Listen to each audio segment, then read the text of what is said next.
Fala galera, hoje a gente vai falar sobre um tema um tanto quanto polêmico, a gente vai falar sobre oração por quem está no governo. Eu sou André Maldonado e esse é o canal do JC na Veia.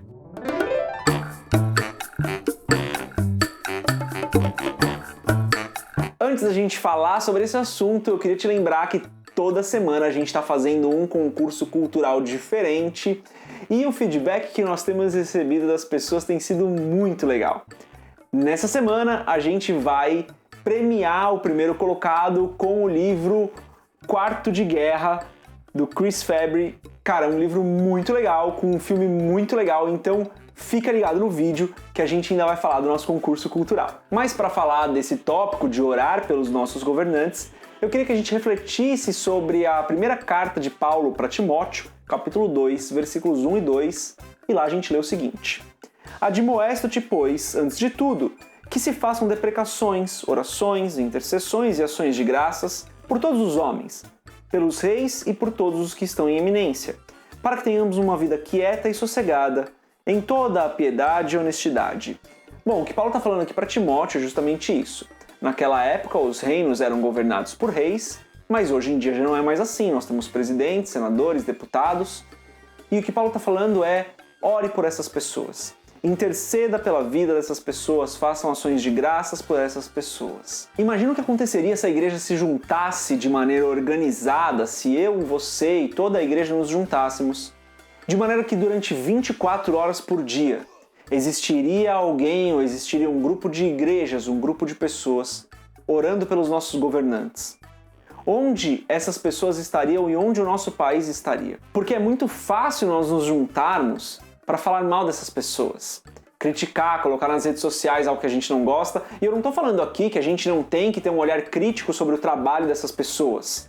Pelo contrário, se nós os elegemos, temos sim que ficar de olho no que eles estão fazendo. O ponto que eu quero trazer não é esse, o ponto que eu quero trazer é muito fácil nós nos juntarmos para falar mal dessas pessoas, para criticar, para apontar o erro, para apontar a ferida. Mas quantas vezes nós nos juntamos como igreja para orar pelos nossos governantes? E eu não estou falando de nada aqui que saiu da minha cabeça, eu estou falando da carta de Paulo para Timóteo, ó, que está na Bíblia, você pode confirmar na sua Bíblia aí, que é uma recomendação de Paulo para o filho na fé que ele tinha. E isso que Paulo está falando para Timóteo independe da sua inclinação política. Você pode ser um pouco mais de esquerda, um pouco mais de direita, um pouco mais do centro, isso não importa. E na verdade nem importa quem está lá, se é o presidente A ou o presidente B, se é o presidente azul ou o presidente vermelho. O que importa é que a igreja se una para fazer aquilo que Paulo está pedindo, está recomendando que nós façamos.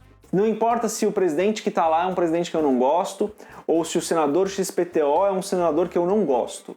O que importa é que eu ore por essas pessoas, pedindo que Deus derrame graça sobre a vida delas, para que elas tenham sabedoria para fazer um bom governo. Por que que isso é importante?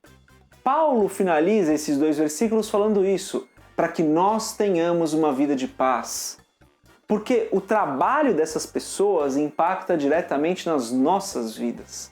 E Paulo sabia disso, sabia que a maneira como o rei agia impactaria diretamente na vida das pessoas e na vida da igreja. Quantos projetos de lei nós não vemos tramitando por aí que podem impedir as nossas ações como igreja? Novamente, nós vemos muitas críticas, mas pouca oração por essas pessoas. Então, a reflexão de hoje é justamente essa. A nossa oração pode sim fazer a diferença. E ela não vai fazer a diferença só pela pessoa que está ao nosso lado, pelo nosso vizinho, pela nossa família. Vai fazer a diferença certamente por essas pessoas. Mas a nossa oração em unidade como igreja, pelo governo, pelas pessoas que estão governando o nosso país, podem fazer toda a diferença.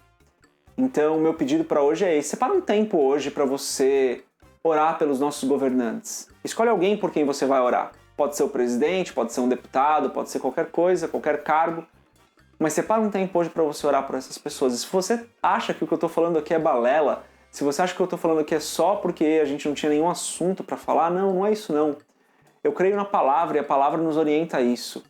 Então, reflita sobre isso. Peça a direção do Espírito Santo. Não porque eu estou falando, mas deixa Deus falar no seu coração em relação a isso. E antes da gente criticar, a gente pode orar por essas pessoas. Valeu, galera! E para o concurso cultural dessa semana, o que você vai responder pra gente é o seguinte: conte-nos um caso de uma oração que você fez ou que você recebeu que marcou a sua vida e por que essa oração marcou a sua vida. O link para responder essa pergunta tá aqui na descrição do vídeo. Não esquece que você tem só até sábado que vem para participar desse concurso cultural, porque depois nós fechamos as respostas para começar o próximo concurso cultural. Como a gente tem feito todas as semanas, o ganhador vai ser divulgado lá no nosso perfil no Instagram. Não esquece de curtir esse vídeo, se inscrever no canal se você ainda não é inscrito e compartilhar com os seus amigos. Deus abençoe sua vida. Paz!